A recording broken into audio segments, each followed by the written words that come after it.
요한복음 8장 2절로 11절, 신약 137페이지에 있고요. 요한복음 8장 2절로 11절 말씀까지 우리 뜻을 생각하면서 같이 봉독하고요. 아멘으로 화답하도록 하겠습니다. 2절부터 시작.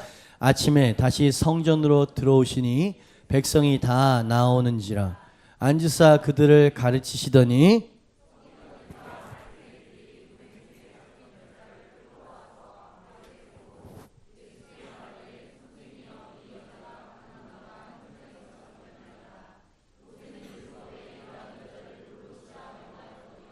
선생은 어떻게 말하겠나이까? 그들이 이렇게 말함은 고발할 조건을 얻고자 하여 예수를 시험함이로라. 예수께서 몸을 굽히사 손가락으로 땅에 쓰시니 그들이 묻기를 마지 아니하는지라. 이에 일어나 이르시되 너희 중에 죄 없는 자가 먼저 돌로 치라 하시고 다시 몸을 굽혀 손가락으로 땅에 쓰시니 그들이 이 말씀을 듣고 양심의 가책을 느껴 어른으로 시작하여 젊은이까지 하나씩 나가고 오직 예수와 그 가운데 섰던 여인만 남았더라. 예수께서 일어나사 여자 외에 아무도 없는 것을 보시고 이르시되 여자여 너를 고발하던 그들이 어디 있느냐? 너를 정죄한 자가 없느냐? 대답하되 주여 없나이다. 예수께서 이르시되 나도 너를 정죄하지 아니하노니 가서 다시는 죄를 범하지 말라 하시니라. 아멘. 위대한 선물이라고 하는 제목으로 말씀을 증거하도록 하겠습니다. 가늠하다가 잡힌 여인의 이야기죠. 한 번 정도는 설교를 들어봄직한 유명한 말씀이죠. 유대 사회에서 간통죄로 걸렸다. 재판 없이 돌로 쳐서 죽이라는 법이 있었습니다. 아까 그랬죠. 모세의 법에는 이런 여인을 돌로 치라 했는데 이건 하나님의 법이었단 말이죠. 그러니까 이 여인은 그냥 죽은 목숨입니다. 이제 곧 돌에 맞아 죽게 되는 거예요. 이 하나님의 명령을, 율법을 어긴 거거든요.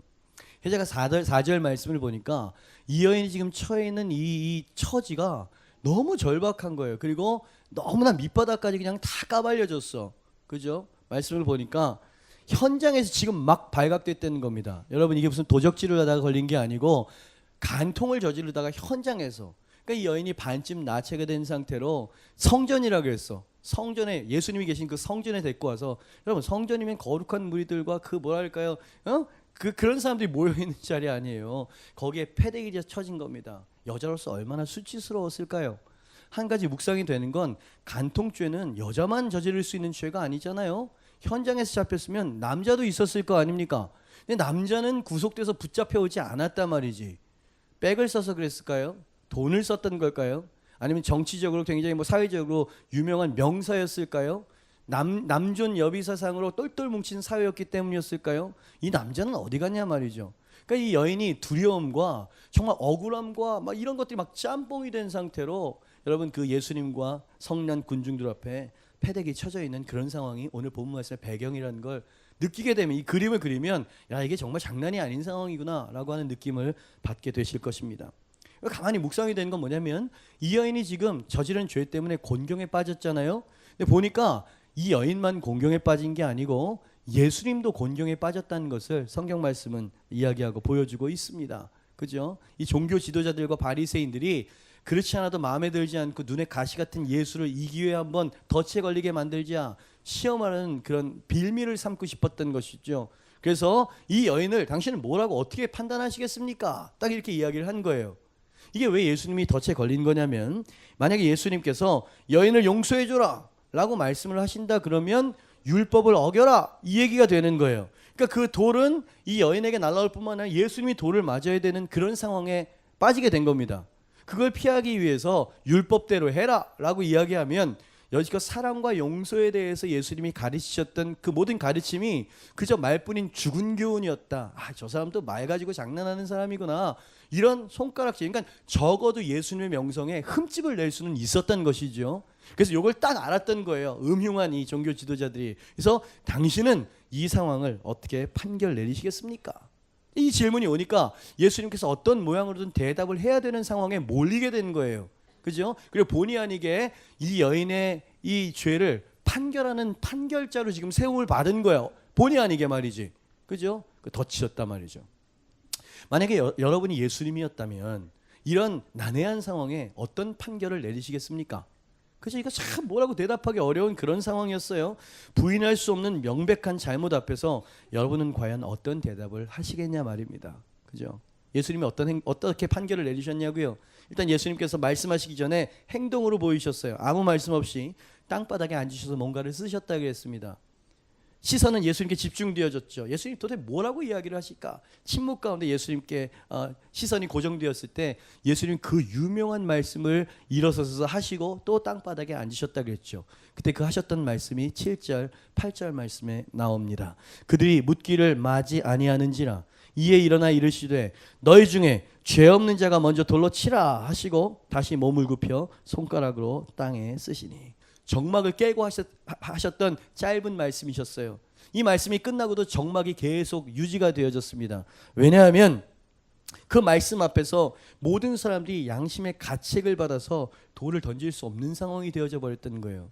사람 목소리는 들리지 않고 돌 내려놓고 어른에서 젊은이에 이르기까지 그 자리를 도망가는, 그죠? 자신의 양심의 가책을 느낀 이 죄인들이 슬슬 그 자리를 빠져나가게 됐고요. 잠시 후에 이 여인과 예수님만 남게 되었다. 이것이 오늘 본문 말씀의 배경인 것이죠. 그러니 도저히 빠져나올 수 없는 궁지에 빠진 이 여인은 그날 만난 이 낯선 사람 덕분에 목숨을 구하게 됐다라고 한 게 스토리고요. 배경인 것이죠. 여러분, 저는 이 말씀을 잘 아는 말씀을 이렇게 센서티브하게 이렇게 드라마틱하게 여러분에게 이 여인의 입장과 상황을 자세하게 설명한 이유는 뭐냐면 그저 스토리로 지나치지 않게 하기 위해서 그렇게 한 거예요. 이 여인이 지금 이 처한 상황은, 그리고 예수님이 당한 곤경은 빠져나올 수 없는 덫이었어요. 그죠? 근데 이 상황 가운데 예수님이 행하신 행동과 태도를 보니까 예수님의 빛나는 인격이 보여. 이 여인을 살려줬습니다. 그러나 그 여인을 살려줬었던 그 구원보다도 더 고귀하고 더 아름다운 뭔가 선물을 주고 있더라 이 말이에요. 그래서 오늘 설교 제목이 위대한 선물입니다. 여러분, 제가 어릴 때 교회를 다니면서, 초등학교 때부터 교회를 다니면서 너는 왜 교회를 다니고 크리스찬이 됐니? 누가 물어보면 제 대답은 예수님을 믿어야 천국 간대. 나는 지옥에 가고 싶지는 않거든. 그게 제 솔직한 대답이었어요. 근데 말씀을 알아가면 알아갈수록 예수님을 인격적으로 경험하고 그분과 동행하면 동행할수록 그분은 우리 영혼의 구원 이상의 것을 주시는 분이라는 것을 발견하게 되었어요. 그분 우리에게 정말 소중한 선물을 주시는 그런 분이십니다. 그래서 누군가가 저에게 이 정도 주님과 이제 교제를 하는 저에게 당신은 왜 크리스찬이 됐고 도시락 싸들면서 다니면서 말려야 된다는 개척교회 목사가 되셨어요? 라고 만약에 물어본다면 제 대답은 이렇습니다. 저는 예수님을 사랑하기 때문입니다. 그분은 사람이 결코 줄 수 없는 가장 소중한 무언가를 내게 주신 분이셨고 그래서 나는 주님을 따라가죠. 제 대답이에요. 아마 이 여인도요, 저와 똑같은 대답, 똑같은 마음을 가졌을 거라 생각을 합니다. 왜냐하면 이 여인은 그날 생명보다 더 큰 선물을 받았기 때문이에요. 생명보다 더 크고 위대한 선물 말이죠. 그게 무엇이었을까요? 예수님께서 이 여인에게 구원 이상의 것을 준 그 선물이 내용이 어떤 것이었을까요? 1번입니다. 같이 한번 읽어보죠. 시작. 영혼의 해방감을 주셨다는 겁니다. 여러분, 이 여인은 지금 두려움에 성전에서 사람들 앞에 지금 엎드려져 있는 상황이었습니다. 이 여인을 두렵게 만들었었던 것은 성난 군중들이 집어든 돌멩이만은 아니었어요. 만약에 그녀가 죄를 짓지 않았는데 오해와 누명을 통해서 지금 이 자리에 이렇게 엎드려져 있다면 이 여인은 두려움이 아니라 억울함과 원통함의 느낌을 가졌었어야 되는 겁니다. 그죠? 근데 이 여인은 자기가 생각해도 죽을 죄를 저지른 죄인이었어요. 그러니 그 마음속에 죄책감, 자괴감, 수치감, 그 모든 것들이 이 여인의 두려움의 이유였고 근거였다는 이야기죠. 그죠? 이 여인은 내가 생각해도 나 같은 여인은 없을 거다. 나 같은 죄인, 추잡한 여인은 없을 거다. 죄목도 너무 추잡해. 간통죄. 예? 자기만 그렇게 그 더러운 죄를 지은 아주 음탕한 여인이라고 하는 그 죄책감과 그 수치감 속에서 아무 말도 하지 못하고 엎드려져 있었던 거예요. 그것이 이 여인을 두렵게 만들었던 거고 이 여인을 고통스럽게 만들었었던 거죠. 죽는 거야 죽는 거겠지만 어떻게 내가 여기까지 이런 자리까지 떨어질 수 있을까? 그죠? 이러한 마음으로 죽은 듯 엎드려 있는 이 여인에게 예수님께서 10절 말씀처럼 말씀을 하셨죠. 예수께서 일어나사 여자 외에 아무도 없는 것을 보시고 이르시되 여자여 너를 고발하던 그들이 어디 있느냐? 너를 정죄하던 자가 없느냐? 이 빨간 글씨 말이에요. 너를 고발하던 그들이 어디 있느냐? 스스로 의로운 척하고 자기가 의인이라고 생각하고 너에게 손가락을 했던 그 사람들이 하나도 없느냐? 여러분 이 말씀이 제게는 이렇게 들립니다. 여자여 죄 없는 자는 먼저 돌로 치라는 명령을 듣고 내게 돌을 던지는 사람들이 아무도 없느냐? 왜 그들이 다 도망갔느냐? 그들 스스로도 죄인이라는 것을 시인하고 인정했기 때문에 돌아간 거 아니겠느냐? 그들도 발각되지는 않았지만 모두 비슷한 죄를 저지른 사람이라는 말이 아니겠느냐? 그렇다면 간음죄를 저지른 것은 너만이 아니란 말이니 너 혼자만 죄인이라고 하는 죄책감의 감옥에서 나와서 해방을 누려라. 제게는 이렇게 들린다고요. 그죠? 그저 그냥 그 위기에서 모면시켜 준 게 아니에요. 더 깊은 곳에 이 여인 스스로 묶여 있었던, 그죠? 영혼의 감옥에서 탈출시키고 계셨던 중이었다는 겁니다. 그죠? 모두 다 죄인이라는 거예요. 여러분 우리가 하나님 앞에 고개를 들지 못하고 주님 앞에 열렬하지 못한 이유는 뭐냐면 나 같은 죄인은 없을 거야. 양심이 있는 사람이라면 그 정죄감 때문에 그렇습니다. 근데 주님께서는 말씀해 너를 고발하던 자리 없지 않느냐. 그죠? 같은 사상을 담고 있는 신약의 로마서 3장 23절 말씀을 보니까 사도 바울은 이것을 이렇게 표현했어요. 같이 한번 읽어볼까요? 시작. 모든 사람이 죄를 범하였음에 하나님의 영광에. 여러분 이 말씀처럼 큰 해방감을 주는 말씀은 또 없어요. 여러분 사실 이 말씀을 사실 사람들이 부담스러워하는 말씀이고요. 모든 사람이라는 건 나도 그 안에 있는 거 아니에요. 근데 이 여인에게 있어서는 이게 복음이었을 거라고. 예. 나만 그런 게 아니었구나. 그리고 주님의 눈에는 나만 추잡한 여인이고 추잡한 죄인이 아니구나. 하나님이 보실 때는 모든 사람이 죄인이구나. 영혼을 해방시켜주고 계시는군요. 그죠? 예수님이 그날 여인에게 선사하셨던 가장 좋은 선물은 영혼의 해방감이었습니다. 여러분 따지고 보면 우리도 발각되지 않았지만 죄인들 아니냐 이 말이야. 하나님 앞에서. 그죠? 우리가 그 내 스스로가 죄인이라는 것을 인정하지 않고 보지 못하니까 막 돌을 집어들고 손가락질을 하는 거 아니냐 이 말이죠. 그죠? 여러분 하나님이 어떤 분이신지 여러분 아십니까? 여러분 이것은 우리를 골탕 먹이기 위해서 주셨던 말씀이 아니라 하나님이 이런 분이라고 하나님의 양심과 성품을 보여주시는 거예요. 너희가 길거리 지나가는 여자를 보고 마음속에 음욕을 품었어? 그 자체가 간음이야. 네가 교회에 있는 주변에 있는 사람들에게 미워하는 마음과 정말 정말 원망하고 때리고 싶은 마음, 저주하는 마음을 가졌어? 그럼 너는 이미 살인을 한 거야. 여러분 이런 말씀을 우리가 대할 때 어떤 생각이 드냐면 하나님 너무하신다라는 생각이 들어요. 지키지도 못할 것을 우리에게 주시면서 지키라고 하시는 말도 안 되는 이런 폭군같이 느껴진다 이 말이죠. 여러분 근데 그게 하나님이에요. 어떻게 하냔 말이야. 그게 하나님의 성품이고 하나님은 거짓이 있을 수 없고 조금의 죄도 용납할 수 없는 공의로운 분이 그게 성품이라는 거예요. 대한민국의 헌법이 마음에 안 든다고 안 지키면 감옥에 갑니다. 여러분 온 우주를 창조하신 분의 법이 있어요. 법이. 그죠? 그 하나님의 성품이 있다 이 말이야. 그러니까 성경은 우리의 어떠함을 하나님 알아주세요. 우리를 발견하고 보여주는 책이 아니고 하나님 스스로가 야 나는 이런 하나님이야. 그리고 너네 입장은 이 위치에 떨어져 있으니까 나를 좀 알아달라는 게 성경의 이야기거든요. 그죠? 그러니까 여러분 이게 법이야. 모세의 율법을 분명히 주셨어요. 그러나 잘 들으십시오. 하나님의 본심 그건 하나님이고 하나님의 선이고 하나님의 양심이고 근데 하나님의 본심은 그 율법으로 죽기를 원하는 게 아니라 말입니다. 하나님의 본심은 이 죄인이 용서받고 그때도 사랑하신다는 게 하나님의 본심이라는 걸 보여주고 있는 거예요. 그죠? 여러분 엑스레이를 찍습니다. 엑스레이를 찍었더니 당신은 암 지금 말기 직전입니다. 살 수도 있고 죽을 수도 있습니다. 이렇게 엑스레이를 찍어줘요. 여러분 그 엑스레이는 마치 율법이 우리가 죄인이 죽을 수밖에 없는 죄인이라는 걸 보여주는 율법과 같아. 근데 그 율법을 주신 목적은 그러니까 당신이 이 상황에 있으니까 이제 암에 걸려서 잘 죽으십시오 라고 하기 위해서 이 의사가 엑스레이를 찍고 보여주는 게 아니잖아요. 그죠? 당신이 이런 상황 가운데 있으니까 당신의 처지를 알라 이 말이지. 그리고 의사인 내가 그것을 치료하겠다는 얘기거든. 율법을 주신 목적이 그거라는 거예요. 그죠? 근데 우리는 어떻게 하나님 지키지 못할 이 율법을 주셔가지고 하나님 너무하신 폭군이십니다. No, 하나님의 본심을 오해하셨군요. 복음을 오해하셨다는 이야기입니다. 그죠? 너희 중에 죄 없는 자가 먼저 돌로 치라는 이 말씀은 모든 사람들의 숨은 죄악을 드러내심으로써 스스로 나만이 죄를 저지른 사람이라고 하는 죄책감의 감옥에서 자유케 해주시는 해방의 말씀이었던 것입니다. 그러니 이 여인은 발각된 죄인이고 성난 군중들은 발각되지 않은 죄인이라는 것을 이 군중들도 알았고 이 여인도 그것을 깨닫기 시작하는 거예요. 그죠? 이 영혼이 해방되기 시작하는군요. 예수님은 그 사실을 그들 모두의 양심 가운데 폭로하심으로 군중들에게는 양심의 가책을, 이 여인에게는 영혼의 자유를 선사하고 계시다. 이게 위대한 첫 번째 선물이었다고 제가 이야기를 하고 있는 겁니다.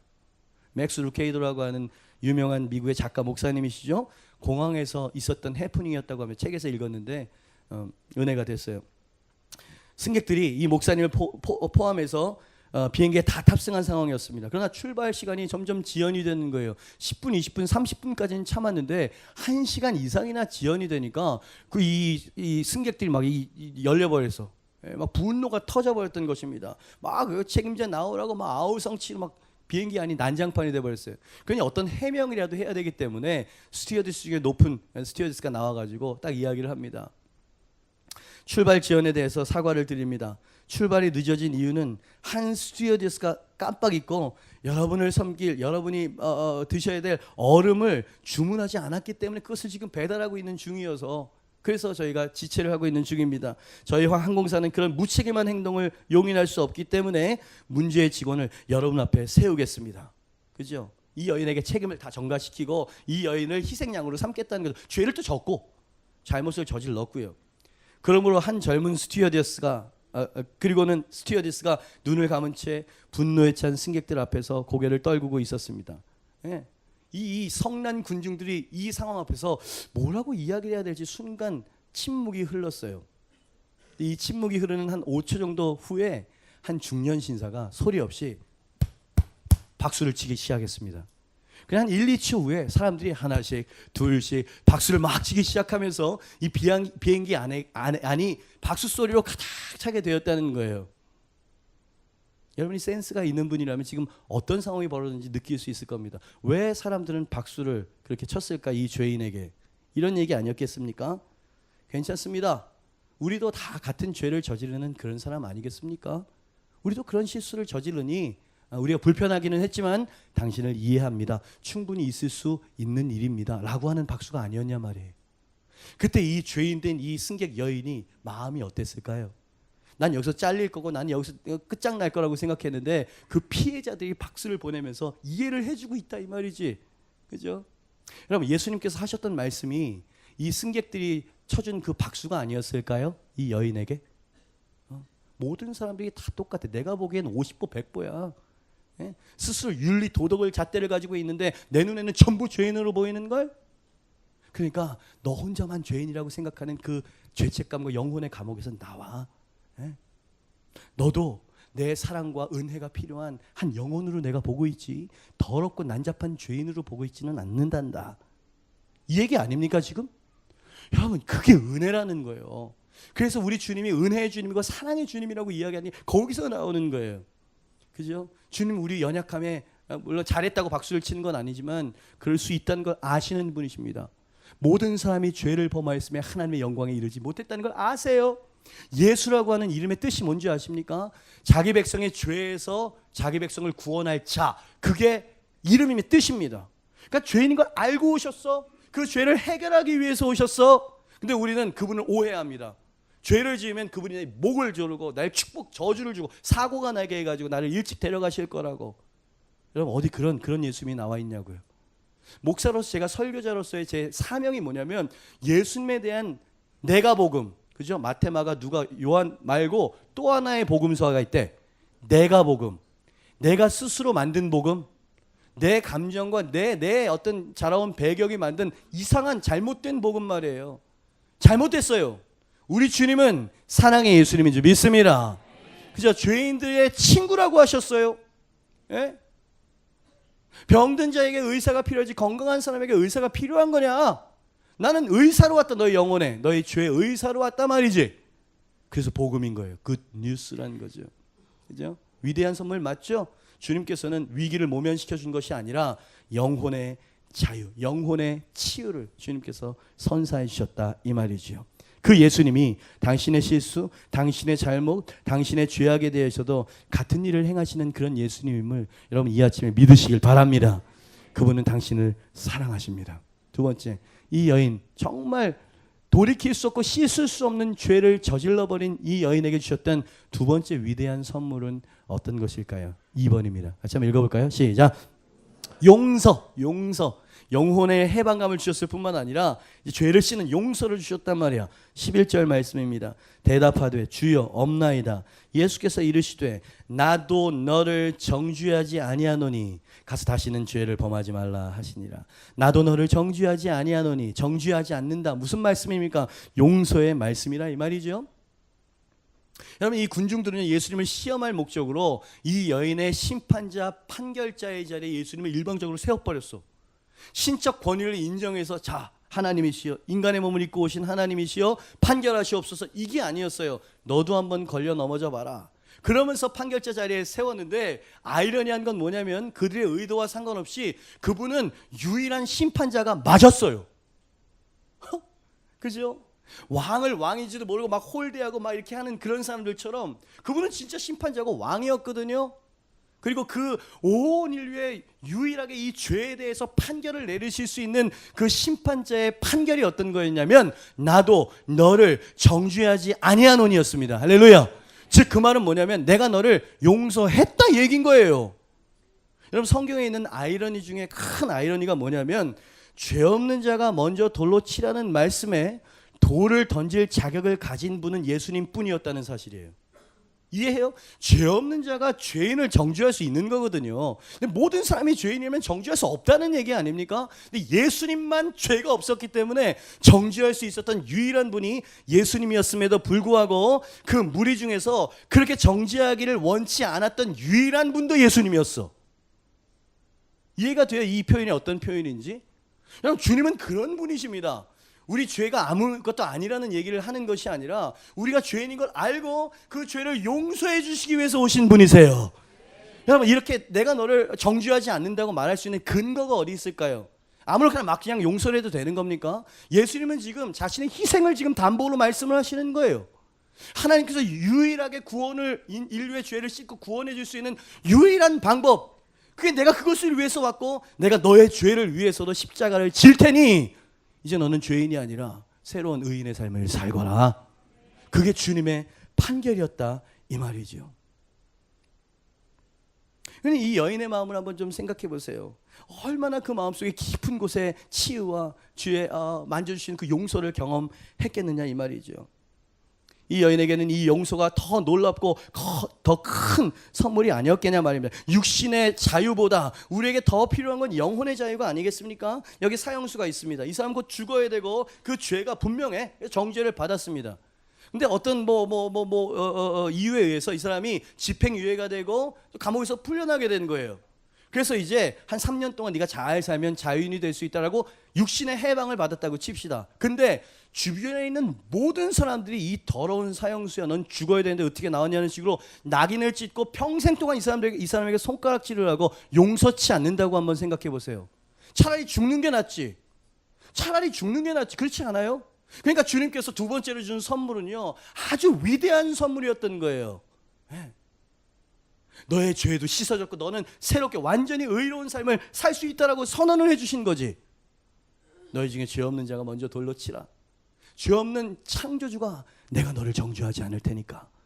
이거를 사도 바울이 로마서 8장에서 뭐라고 이야기했냐면, 아니 온 우주의 심판자, 정죄자 그 하나님이 너희를 예수 그리스도로 말미암아 무죄 이야기했는데 누가 너희를 고소하고 누가 너희를 송수하고 누가 너희를 정죄할 수 있겠냐? 이 논리인 거예요. 이 논리. 여러분, 하나님은 당신의 뭐라 그럴까요? 이 알량한 도덕적인 행위를 보지 않습니다. 당신은 그냥 그 행위와 상관없이 죄인이에요. 우리는 하나님 그렇게 보십니다. 모든 사람이 죄를 범하였음에 죄의 삭은 사망이라 말이지. 근데 예수님께서 그 사망의 그 한가운데 자기의 십자가와 피로 막아서신 거예요. 나로 말미암아 너는 정죄받지 않을 거다. 나로 말미암아 너는 의로워질 거고 하나님께 용납받은 자녀가 될 것이야. 그래서 기독교는 오직 예수 그리스도에게 집중되어 있는 종교예요. 선하게 살자는 것도 아니고 윤리적으로 살자는 것도 아니에요. 오직 예수 그리스도를 믿고 하나님과 이 원수되었던 관계를 화해하라는 이야기예요. 주님께 받아들여지라는 이야기예요. 그래서 우리는 구원받는다고 이야기를 합니다. 그리고 이 큰 은혜를 받은 사람은 자연히 주님께 헌신하고 순종하게 돼 있어. 두려움과 사랑은 둘 다 순종을 만들어낸대요. 김정은 같은 이 독재자 폭군이 이 순종하지 않으면 죽이죠. 그러니까 그 보는 앞에서는 순종하는 척합니다. 근데 이 시선에서 거두어지고 사각지대에 가면 너무 무거웠다. 이 독재의 이 무거운 짐이요. 이러면서 다시 옛생활로 돌아가는 게 그게 두려움이 만들어내는 순종이라는 거예요. 그리고 그것을 사도 바울은 율법이라고 말했습니다. 그죠? 이 은혜, 하나님께서 내 있는 모습 그대로를 용납해 주시고 십자가로 내 죄를 용서해 주셨다라고 하는 이 하나님의 선언, 이 선언이 내 안에 믿겨지지 않으면은요, 하나님 앞에서 이 노예처럼 그 두렵기 때문에 벌을 받지 않으려고 죄를 멀리하는 그런 태도가 생깁니다. 힘들죠? 그죠? 근데 주님께서 우리를 대해 주시듯 이런 큰 사랑과 용납으로 우리를 덮어주고 씻어주신다. 이 사랑을 경험하게 되면 자발성이 나와. 자발적인 순종이 그때 나오는 거거든요. 주님이 우리를 다루시는 방법은 그 방법이에요. 그래서 사랑의 주님이고 사랑의 왕이라는 거예요. 페이스북을 볼 때마다 여러분 교회를 거침없이 비난하는 글들을 볼 때마다 마음이 아파요. 정말 하나님의 은혜, 여러분 은혜란 건 뭐냐 이 말이에요. 너도 죄인이고 나도 죄인이고 물론 심각 그냥 넘어가자는 얘기가 아니야. 그러나 그게 하나님의 교회를 향해서 손가락질한다는 거 여러분 생각 안 해보셨어요? 누가 좋아할까요? 이단들이 좋아하고 원수가 좋아하겠죠. 그 방법밖에 없었냐고요. 아니 그러면은 그들 죄인이면 당신은 어떠냐 이말이야. 당신은 죄가 없어 돈을 지금 집어들고 있느냐는 얘기죠. 그게 진짜 돌이키자는 자성의 이야기라기보다는 자조 섞인, 그럼으로써 청년들이 얼마나 교회의 환멸을 느끼고 교회를 떠나가는지 아십니까? 어쩌면 당신이 그 비난 돌멩이 때문은 아니냐 이 말이야. 당신은 그 교회를 향해서 이 한국 교회를 향해서 눈물을 흘리면서 기도해 본 적 있냐 말이. 가슴이 아파요. 가슴이. 예수님조차도 안 그러셨어요. 여러분 가장 안타까운 건 뭐냐면 교회 안에 이 용서가 사라지고 있다는 사실입니다. 이런 말이 이 세상 사람들에게 이런 말이 들려오죠. 나는 예수님에 대해서는 호감이 있습니다. 그러나 예수 믿는 사람들이 마음에 안 들 뿐입니다. 그래서 교회에 안 나갑니다. 누가 한 말인지 아세요? 제일 처음에 마하트마 간디가 있었던 얘기예요. 그 명석한 그 윤리적이었던 힌두교도 그 사람이 했었던 얘기예요. 어느 순간인가 크리스천이 될 뻔한 적이 있었답니다. 왜? 예수님의 가르침이 너무 완벽한 거야. 어떻게 이런 말씀을 가르치고 설파할 수 있을까? 이런 종교가 진짜 종교다 생각했는데 믿는 사람들이 서로 물고 뜯고 싸우고 세상을 향해서 막 담을 쌓고 손가락질을 해야 되니까 난 예수 믿는 사람들 때문에. 그죠? 뜨끔한 이야기 아닙니까? 부인할 수 없는 얘기고요. 그러니까 사람들은요, 그러니까 나는 크리스천이라고 말하지 않고 다녀요. 이건 또 뭐야 이거는? 예? 신종 플루야 이거 뭐야 이거? 예? 그러니까 이 차 뒤에 이 물고기 범퍼 스티커를 붙이고 다니는 사람은 대단한 사람들처럼 보이는 거예요. 자기 스스로를 노출시키는 거 아니에요. 불법 유턴도 못하고 신호 앞에서 서야 되고 자기를 구속시키는 거죠. 그렇죠? 여러분 용서라고 하는 단어를 깊이 우리가 새길 필요가 있어요. 이 중고등부 때 중학교 때부터 친했던 친구들이 우리 교회에 있는 얘기예요. 친구가 있는데 잘 친하게 지내다가 어느 순간서부터 서로 이제 용서하지 못하고 서로 이제 마음에 그죠? 서로 이렇게 칼을 품고 원수처럼 지낸 거예요. 근데 같은 교회를 나와. 근데 한 애가 그게 이 미워하는 마음, 용서하지 못하는 마음이 커지다 보니까 육신의 병이 생겼어. 제가 이걸 어떻게 하냐면 교역자에게 상담이 요청이 된 걸 제가 보고를 받은 거예요. 네? 육신의 병이 와서 정신적인 병이 왔단 말이에요. 용서하지 못할 때 가장 큰 피해자는 용서하지 않는 나입니다. 그죠? 묶인 것을 풀리지 못하고요. 그 고통스러워하는. 보세요. 주님은 용서하시잖아요. 이 여인이 용서해달라고 구했습니까? 아니, 구할 자격조차 없이 너 같은 지저분한 여인이, 음탕한 여인이 무슨 용서해달라고 구할 자격이 있냐. 근데 우리 주님은 구하기도 전에 이미 용서를 베푸셨어. 이게 은혜예요. 주님이 우리를 그렇게 대하신다는 사실이 여러분 마음속에 스밀 때 여러분 주님께 어떤 마음이 드십니까? 감사하죠. 여러분 이런 메시지를 듣는데도 여러분의 마음과 여러분 눈시울이 뭔가 움직임이 없고 감동이 없다. 이건 중증인 겁니다. 진짜로. 우린 다 죄인이잖아요. 발각되지 않은 죄인. 발각된 죄인들은 뉴스에 나오는 정치인들이나 큰 거 한탕씩 해먹은 사람들이 발각된 사람이고, 주님이 왜 그거 발각된 죄만 보신답니까? 그죠? 발각되지 않은 죄까지도 다 보시면서도 주님께서 내가 십자가를 질 거니까 내가 널 용서했다. 나도 너를 정죄하지 아니하노니. 선물이었어. 그러니까 구원만 달랑 구원은 예수 믿고 천당, 이게 아니에요. 예수님과 교제한다는 거, 크리스천이 돼서 산다는 거는요, 그분의 이 깊은 사랑과 관심과 배려 속에 사는 거예요. 그냥 얼마나 양심이 자유합니까?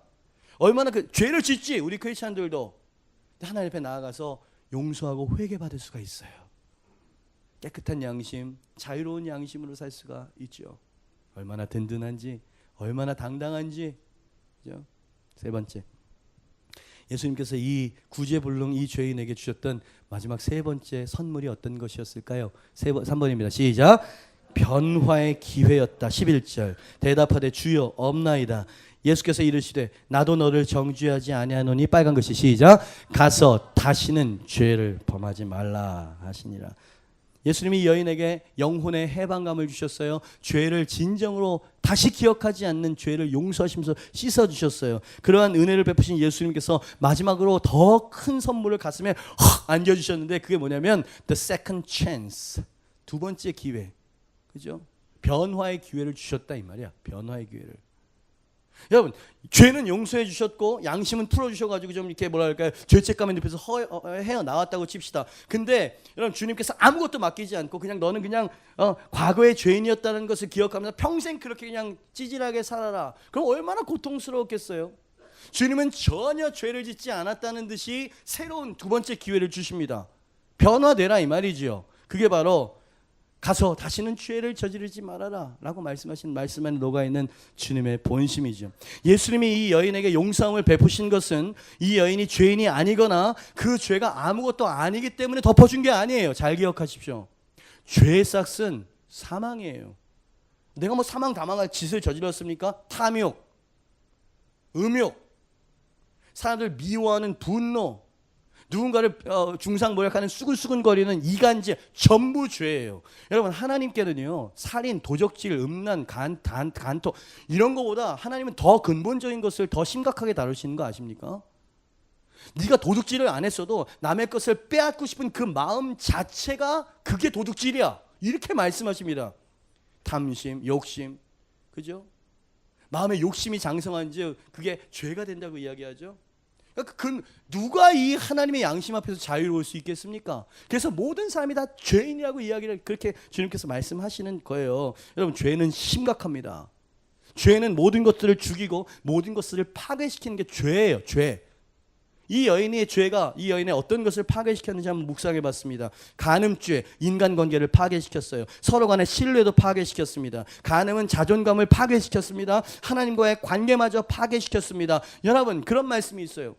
원수가 오는 것은 도적질하고 죽이고 멸망시키기 위해서 온다 그랬죠.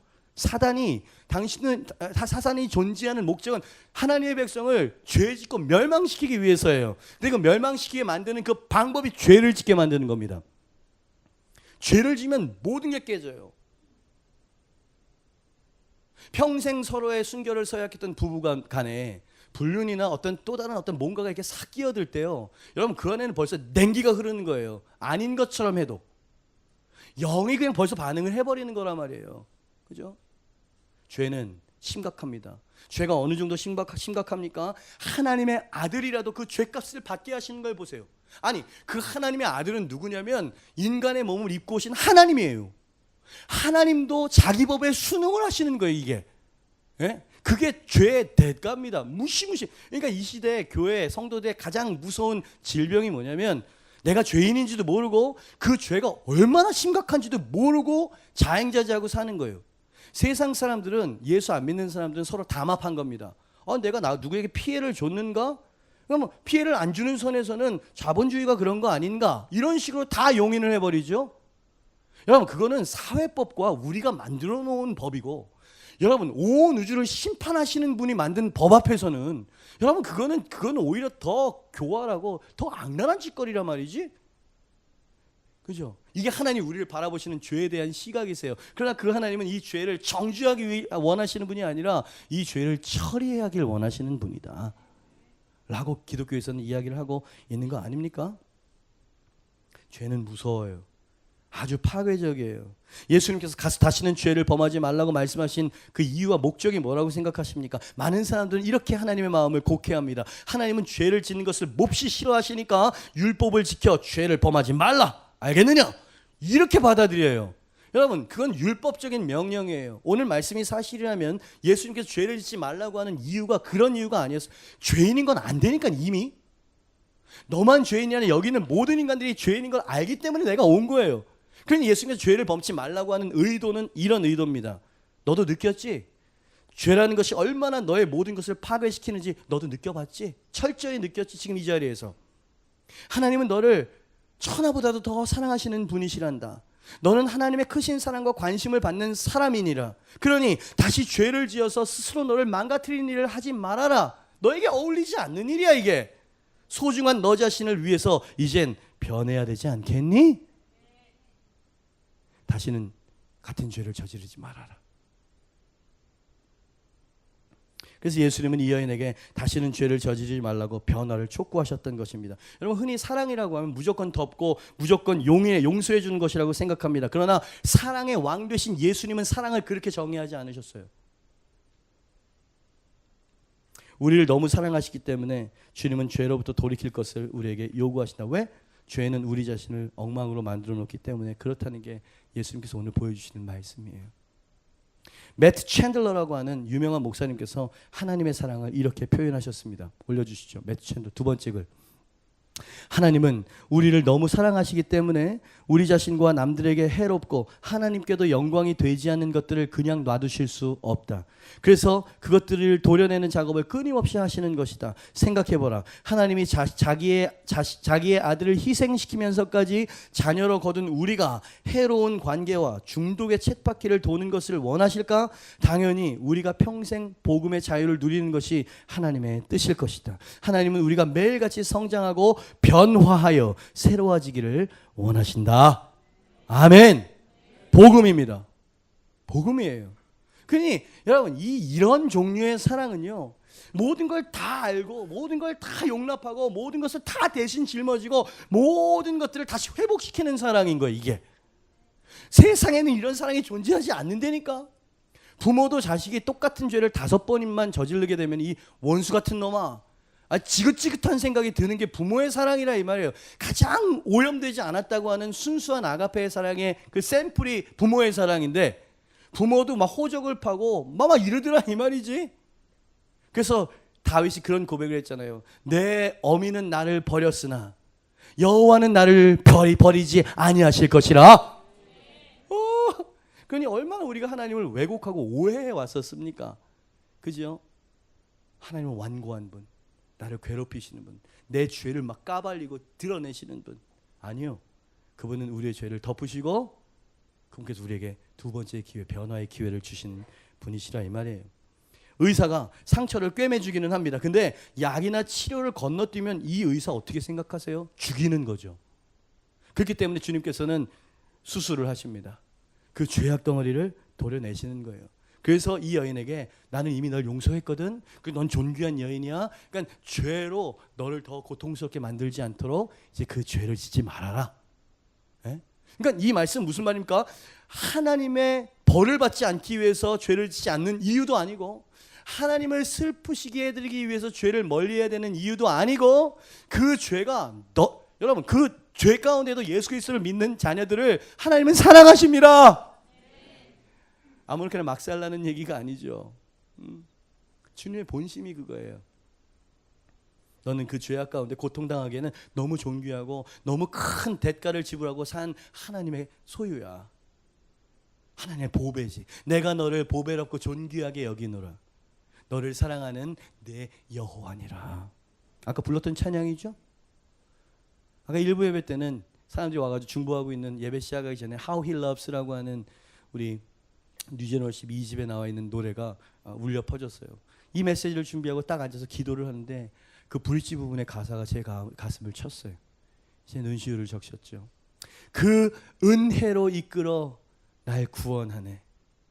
주는 우리의 상급, 우린 주님의 기업. 은혜의 바닷속에 빠져가네. 번역이 좀 마음에 안 들어요. 예? 만약에 그분의 사랑이 큰 대양이라고 한다면 We are all sinking 그랬어요. 그분의 사랑이 대양과 같다 그러면 우리는 다 그냥 침몰해버리고 다 빠져버렸다는 얘기야. 우리가 원하거나 자격이 없어도 그분이 그냥 우리를 풍덩 그냥 세례를 시켜버렸다는 거예요. 그분의 은혜가 그렇다는 거예요. 그렇잖아요, 오늘 말씀이. 하늘과 이 땅이 만나는 그 순간 하늘과 땅이 키스하는 그런 표현을 써요. 영어 가사를 보면 하나님의 은혜와 죄악된 삶의 현실이 딱 키스하고 부딪히는 순간 나의 마음에 눈이 열리기 시작한다는 거예요. 난 멈출 수 없네. 주의 길을 따라가. 이것도 번역이 마음에 안 들어요. 예. 나는 지금 내 이 누추한 죄악의 이 어떤 누더기 가운데서 시간을 낭비할 여유도 없고 마음도 없다는 거야. 지금 영어 표현을 보면. 왜냐하면 그분이 이미 나를 사랑하시고 있었고 나를 질투하시도록 사랑하시는 그 은혜가 나를 그냥 이 대양처럼 덮어버렸다는 거예요. 그래서 나는 이 죄책감의 늪에 그냥 이 정죄감에 사로잡혀서 있기를 난 선택하지 않을 거고 주님의 그 은혜의 그 자리로 달려갈 거라는 거예요. 난 시간을 낭비하고 싶지 않다는 거예요. 요게 은혜 앞에 온전히 반응하는 자의 태도고 주님께서 원하시는 태도예요. 이게 하나님은 죄를 싫어하시지만 죄악 가운데 영원히 자포자기하면서 널브러져 있기를 원치 않으세요. 주님은 그 죄를 씻고 의로운 복음의 기쁨과 만족의 자리 그런 삶을 살기를 원하신다고요. 그죠? 아주 교묘한 율법과 복음의 양면성입니다. 그죠? 아주 가까이에 있지만 정반대에 하나님을 오해하게 만드는, 그죠? 많은 성도들이 하나님을 오해하면서 살아가고 있는 모습을 보면서 안타깝기 그지없어요. 그러니 다시는 죄를 짓지 말아라고 하는 말씀은 무거운 명령이 아니고 사랑의 명령이었어. 이해가 돼? 이 말이 무슨 말인지? 무거운 명령이 아니었다고. 그래서 예수님 그러잖아요. 수고하고 무거운 짐, 죄의 짐이지. 이 짐을 지는 자들아 다 내게로 와라. 여기서 예수님의 십자가를 보증하고 하신 말씀이에요. 내게로 와서 그 짐을 내려놓고 쉬어라. 내가 너에게 멍에를 지우기는 하겠지만 세상이 너에게 주는 그런 무지막지한 그런 짐이 아닐 거다. 내 짐은 사랑의 짐이야. 내 짐은 은혜의 짐이 될 것이다. 너는 그 짐을 가벼이 지고 즐거이 지게 될 거야. 사도 바울이 십자가와 사명의 짐을 십자가를 무겁게 졌던가요? 그의 사랑이 나를 강권하여 오는도다 그러면서 영광스럽고 기쁘게 고난 가운데 주님과 동행했죠. 이게 크리스찬의 삶입니다. 은혜를 아는 사람, 은혜를. 내가 얼마나 더러운 곳에서 구원을 받은 용서를 받은 죄인이라는 걸 모르면 그분의 은혜가 소중하게 안 여겨져요. 주님은요 그렇게 좋으신 분이세요. 제가 목회를 하잖아요. 이 무거운 목회를. 근데 주님 바라보니까 가는 거죠. 정말 나의 연약함과 사람들의 죄송합니다. 찌질이도 변하지 않으려고 하는 이 태도. 와, 그 체면과 탁 해가지고 좋은 말씀이십니다. 그러면서 전혀 삶은 안 변하고 힘들어. 여러분 축복합니다. 목회의 은사를 받으시길 축복. 무거운 명령이 아니에요. 무거운 명령이 아니야. 마태복음 5장 17절 말씀을 한동안은 이해를 못했었어요. 예수님께서 뭐라고 말씀하셨냐면 내가 율법과 선지자를 폐하러 온 줄로 생각하지 말아라. 나는 그것들을 오히려 완전하게 하기 위해서 왔다. 이게 무슨 말이야 이게. 사실 예수님은 율법을 폐하신 분이시거든요. 안식일에 막 드시고 안식일에 병자들 고쳐주시고 그래가지고 사실 이 율법을 어긴 자로서 정죄를 받아가지고 십자가에 돌린 신성 모독과 율법을 어긴 죄인 이래가지고 사실 법적인 죄가 그거 아니었습니까? 근데 예수님이 그걸 어기면서도 아니 난 율법을 완전하게 하기 위해서 왔다. 이게 무슨 말일까 이해를 못하다가 오늘 이 설교를 준비하고 이 말씀을 묵상하면서 그 말이 어떤 것인지 이해하게 됐어요. 그죠? 예수님은 안식일을 어긴 것처럼 보이고 안식일에 사람들에게 자유와 영혼의 해방감과 그리고 두 번째 기회와 변화의 기회를 주시고 그렇게 눈으로 보기엔 어긴 것 같지만 여러분 율법 교회나 율법 지도자들이 이건 해서는 안 되고 저건 해야 되고 막 이런 식으로 이런 것들을 갖다 놨을 때는요 순종은 하지만 늘 무거웠어요. 자발성이 없었어. 근데 이 여인을 한번 생각해 보세요. 이 여인의 나머지 인생은 어땠을 거라고 생각하십니까? 그죠? 그 전에는 사람들 눈만 피하면 가가지고 그냥 단란지점에서 사람들 눈만 피하면 막 이렇게 또 다른 남자랑 이렇게 그냥 아슬아슬 그 살아는 판을 걸면서 그렇게 살았겠죠. 그죠? 근데 이 예수님과의 이 경험을 딱 하고 난 다음에는 다시 다른 남자의 품에 안겼을까요? 율법이 완성이 됐군요. 무엇으로 완성됐습니까? 율법이나 정죄가 아니고 사랑과 용서로 이 여인 마음 안에 보이지 않는 율법을 심령에 새겨버렸다는 거예요.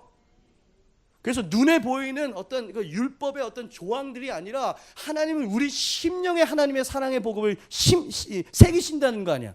우리 육비에 새겨버리신다는 거예요. 그 방법은 사랑이 불이 되어서 사랑이 펜이 되어서 우리 양심과 심령에 하나님의 사랑과 용서를 쓰신다는 얘기예요. 에스겔서인가요? 내가 내 영을 너희 안에 두어서 너희의 단단한 마음을 제하고 부드러운 마음을 만들어낼 것이니라. 단단한 마음은 뭡니까? 아주 완고하고 나밖에 모르고 사람을 정죄하면서 내 꼴은 모르고 사람들의 잘못만을 비난하면서 살아가는 내 잘난 맛에 살아가는 교만. 요 딱딱한 마음을 제하해버리고 부드러운 마음을 일으켜서 이제 너희가 스스로 나의 법을 기꺼이 지키게 내가 만들겠다는 거예요.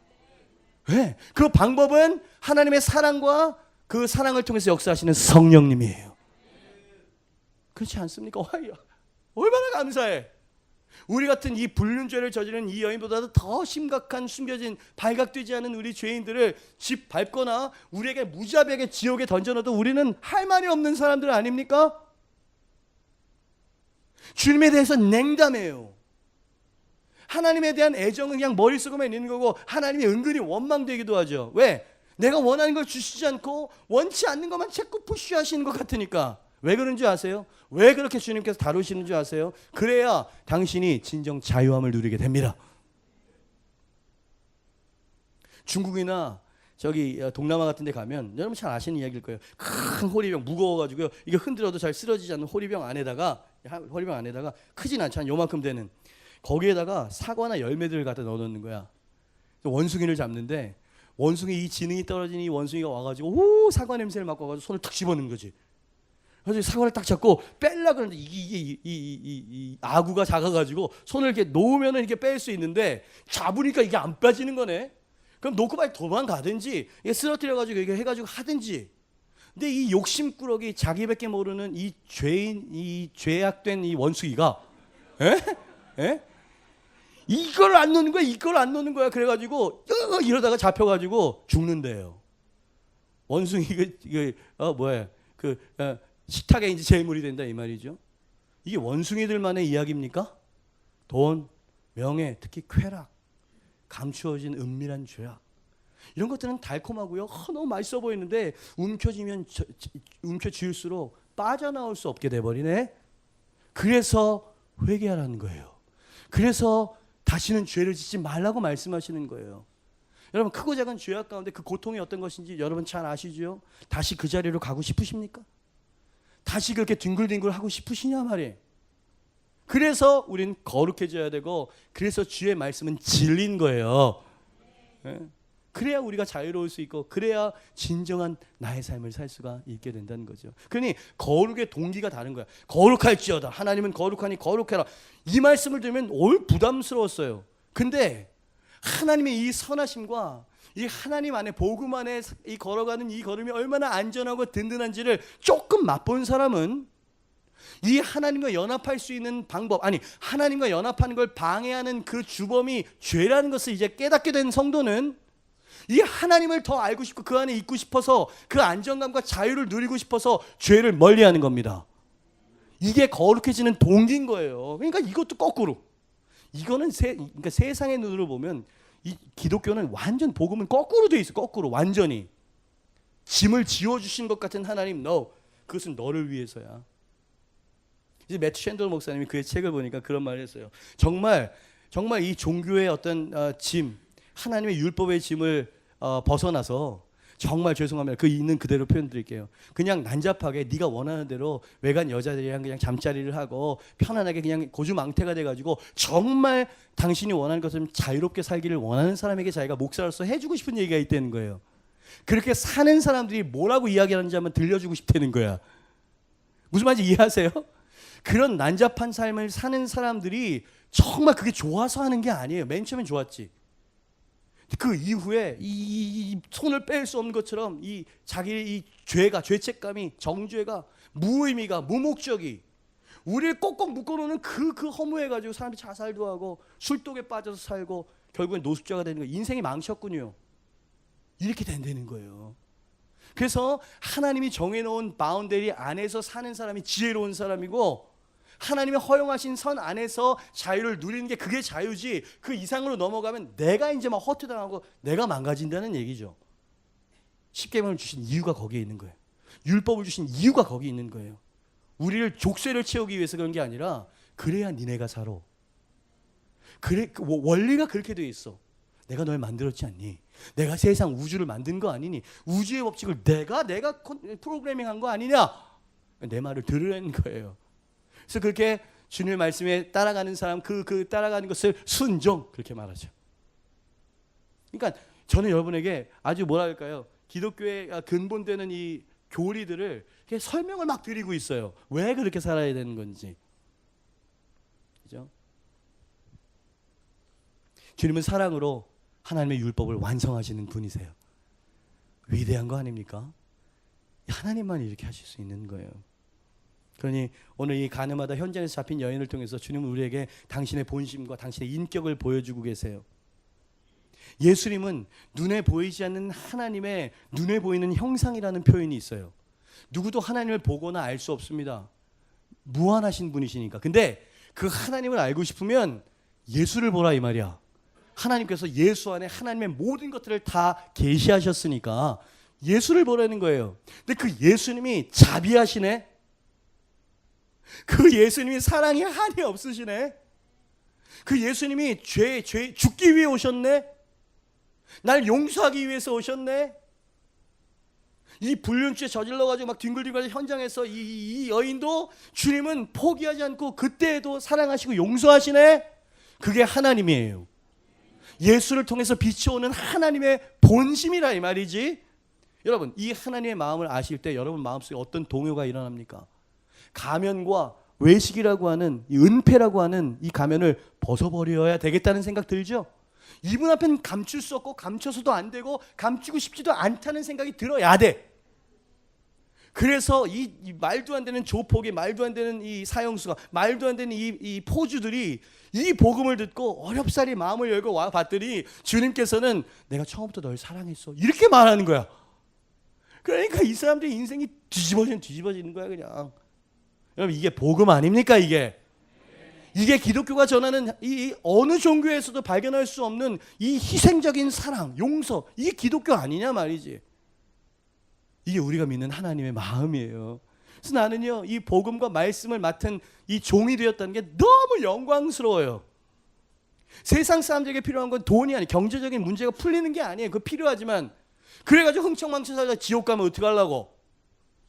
그 죄책감과 허무의 늪에 빠져가지고 왜 사는지도 모르고 그냥 눈앞에 있는 것만 바라보면서 살아가는 이 무목적의 인생, 탈출할 수가 없어.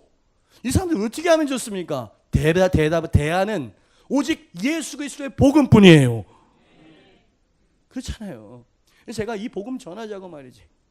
여러분, 제가 이 교회를 사이즈를 늘리자 그러면은요, 저 올해 안에 좀 교만한가? 올해 안에 제가 1000명 불릴 수 있습니다. 아무 부담도 주지도 않고, 여러분 어떻게 해서든지 좀 넓은 공간을 해가지고 불편함 없는 주차 시설이나 뭐나 이런 거 다 준비해 놓고 그냥 무조건 당신은 사랑받기 위해 태어난 사람이라고만 이야기하고 전도는 절대 하지 마세요. 이렇게 이야기하면 돼요.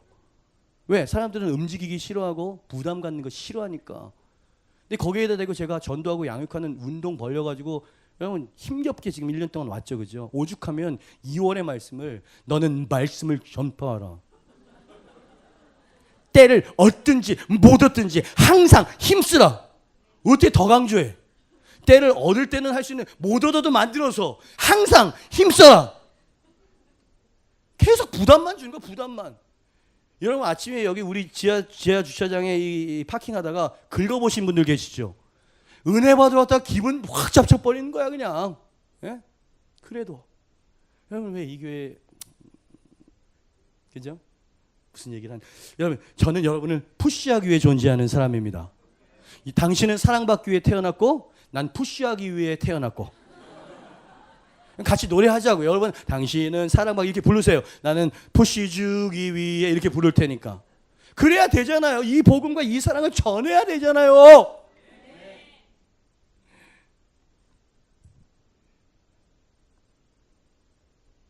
변화의 기회를 선물로 주셨어요. 다시 살아봐. 다시 시작해봐. 다시 시작해봐. 내 남편도 내 아내도 주지 않는 두 번째 기회. 네? 자녀들이 어긋어긋하고 이제 예전에 그냥 와가지고 품에 안겼던 그런 애들이 이제는 나를 슬슬 피해가고요. 그 애가 다시 한번 돌아와서 아빠하고 안겨줄 수만 있다면 The second chance. 아니 내 이 무목적과 내 이 헛헛하고 정말 내가 왜 살아야 되는지 모르겠는 여기에 한 점 그냥 점 하나라도 의미와 목적을 줄 수 있는 인생이 될 수 있다면 무엇보다도 나의 누추한 과거들을 묻지 않고 기억하지 않는 그 은혜와 사랑을 만날 수 있다면 그게 바로 예수님을 만나는 삶이에요. 예수님을 섬기는 삶이죠. 그렇죠? 제가 지금 뭔가 목회 비즈니스를 하는 사람처럼 보입니까? 그렇지 않아요. 저는 그저 예수 그리스도를 사랑하는 한 성도에 불과해요. 네? 매튜 레드만이라고 하는 유명한 월십 리더가 I want to be a one such believer 라고 하는 가사를 썼는데 나는 유명한 월십 리더가 되고 싶지도 않고요. 유명한 부흥사 강사가 되고 싶지도 않아요. I want to be one such believer. 난 하나의 믿는 신자가 되고 싶죠. 난 광야에서 그냥 그분을 예배하는 예배자일 뿐이에요. 이 복음을 전하고 싶어서, 이 은혜를 전하고 싶어서 이 여인에게 사죄의 은총과 두 번째 기회를 주셨던 그분이 당신이 주님이라고 부르는 분이고요. 당신이 아버지라고 부르는 분이세요. 고아처럼 살지 마시고요. 당신은 큰 사랑을 받고 있습니다. 예. 그분의 은혜의 대양이 당신을 덮어버렸어요. 당신은 침수됐고요. 당신은 익사하고 말 거예요. 그러니 오늘 이 자리에 죄책감에 무거운 짐을 내려놓고 가세요. 나도 나를 용서할 수 없다라고 하는 그 무서운 감옥에서 나오십시오. 그리고 저 문을 나갈 때는 예수 그리스도의 사랑과 사죄와 은총과 주님께서 한 번 더 주신 변화의 기회를 마음속에 품고 다시 시작하세요. Begin again. 영화 제목. 다시 시작하세요. 모두 자리에서 일어납시다. 여러분 이런 분위기에서요 어떤 기도가 필요할까요? 어떤 마음이 필요하다고 생각하세요? 여러분 이런 분위기에서 필요한 건 감사예요. 그렇죠? 그냥 눈물을 찔찔 흘리면서 왜 그럴 수도 있어요. 왜냐하면 오늘 말씀에서 이 여인이 내가 아니고 돌을 들고 있었던 게 나인 모습으로 느껴질 수도 있으니까. 우리 성도 중에 우리 교육자 셀원 중에 누군가가 난 손가락질을 하고 있고 그 사람만 없으면 내가 그 교회 나갈 텐데 하는 그 용서하지 못하는 마음. 여러분 그 마음은 좀 가슴을 치면서 울어야 되겠군요. 그러나 우리 모두는 이 여인과 같은 처지에 놓여 있는 사람들 아니겠어요? 조용히 한번 눈을 감고 오늘 메시지를 한번 묵상해 보실랍니까? 발각되지 않았을 뿐 우리는 그 여인 이상의 더러운 죄를 품고 살면서도 내가 의인인 것처럼 살아왔습니다. 그죠? 뭔가 이렇게 좀 교회에서 뭔가 사회적으로 뭔가 영향력이 있는 자리에 있으면 오히려 이런 생각에 사로잡히게 되더라고요. 자꾸 돌을 집어들게 되고요. 뭐가 어떻고 저거가 저쩌고 막 이렇게. 근데 이제는 죽을 일밖에 남지 않은 이 죄인에게는요. 그 용서의 은총과 사죄의 은총이 그냥 복음인 거예요. 네? 여러분 저는 인정하지 않을 수가 없어요. 이 여인처럼 저도 죄인이라는 사실을. 근데 주님께서는 의외의 말씀을 하시네요. 그래 그 죄가 문제가 되는 건 맞는데 나에게 문제가 되기보다는 말이다. 나는 그 죄를 해결하기 위해서 온 너의 하나님이니까 다 알고 있는데 네가 다쳐 네가. 그러니까 이제 그 죄의 자리에서 다시는 죄를 짓지 안음으로 자유함을 누리면서 살아봐. 그죠? 뭐를 내려놓으셔야 돼요? 애들이라고 고백할 죄가 없고 어른이라고 고백할 죄가 없는 건 아니잖아요. 그죠? 어쩌면 어떤 사람은 진짜 이거 입에 열지도 못할 그 무거운 죄책감의 짐을 지고 오늘 이 자리에 앉아있는 사람도 있을지 몰라요. 주님께서 아무도 모르는 이 은밀한 당신과 주님만 아는 이 자리에서 말씀하세요. 이제 다시 죄 짓지 말고 의의 길을 걸어보자. 당당한 양심으로 사는 게 얼마나 기쁜 건지 네가 알지 않니? 그지? 자, 내가 내 말씀과 내 피의 권세로 그 모든 죄의 사슬을 끊어줄 테니까 이제는 의롭게 살거라. 당당하게 살거라. 할렐루야. 당신은 존귀합니다. 하나님 당신을 사랑하십니다. 당신은 지금보다 훨씬 존귀하고 멋진 예수님을 닮은 작품이 되어 있을 것이에요. 그래서 주님, 나를 새롭게 만들어 주시옵소서. 죄의 사슬이 너무 무거웠습니다. 아버지, 이 모든 짐을 내려놓습니다. 하나님 도와주시옵소서. 결단합니다. 돌이킵니다. 내 안에서 당신의 형상을 이루어 주시옵소서. 여러분, 그렇게 정직하게 나오실 수 있겠습니까? 오늘 주님께서 그 기도하는 그 순간에 당신의 영혼을 만지실 거고요. 그분의 은혜의 빛이 당신의 심령을 관통하게 될 것이에요. 여러분, 모든 더럽고 누추한 것들은 그 빛에 타버리게 될 것이고, 여러분, 당신의 영혼은 밝아지게 될 것입니다. 이 사랑을 받으세요. 이 사랑이 당신에게 머물러 있는 것이고 이 사랑을 베풀기 위해 예수님이 오셨던 것입니다. 자, 두 손을 높이 들고 주님이여 내 인생을 변화시켜 주시옵소서. 거룩해 하시고 하나님 주의 예수의 형상을 닮은 당신의 자녀가 되게 하여 주시옵소서. 우리 주여 한번 외치고 기도합니다. 주여, 할렐루야. 주님이여, 사랑하는 우리 성도님들에게 복음을 전했습니다.